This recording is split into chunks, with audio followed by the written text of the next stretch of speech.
दोस्तों अस्सलाम वालेकुम। आज हम आपको बताएंगे एक मुसलमान के शख्स के बारे में जो गैर मुल्क में रहता था। तो दोस्तों उस शख्स का करोड़ों का बिजनेस था। जो एक गाड़ी 50 करोड़ की थी उसका शोरूम लगाया हुआ था और उनका इतना बड़ा बंगला था कि हम लोग सोच नहीं सकते।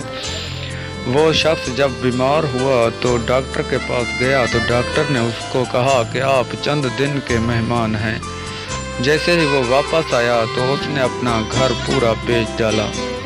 उसने अपने गाड़ियों का शोरूम भी बेच दिया। तो उसने एक छोटा सा घर बचाया जहाँ अपने 2 टाइम की खाने के पैसे थे और इतने पैसे जमा किए। और उसने क्या किया, वो हर गरीब की मदद करने लगा। इतनी मदद की कि हर गरीब को पैसे देता था। ऐसे में जहाँ देखता था कि कोई ज़्यादा गरीब है तो उनकी ज़रूर मदद करता था। ऐसे में दोस्तों चंद महीने गुजरे और उनके पैसे सारे ख़त्म हो गए। उनकी एक झोपड़ी थी घर की और 2 टाइम का खाना था। ऐसे में उस शख्स को मौत आ गई। तो दोस्तों ऐसे गरीबों की मदद किया करने वाले शख्स बहुत ही कम होते हैं।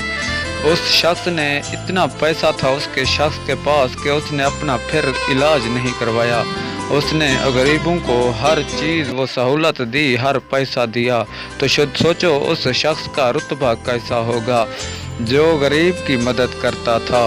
तो दोस्तों आप भी हमेशा गरीब की मदद किया करो और अल्लाह आपकी मदद करेगा। तो दोस्तों हमारी वीडियो अगर पसंद आई हो तो सब्सक्राइब लाजमी करो। दोस्तों अभी हम चाहेंगे आप लोगों से इजाज़त। अल्लाह निगहबान।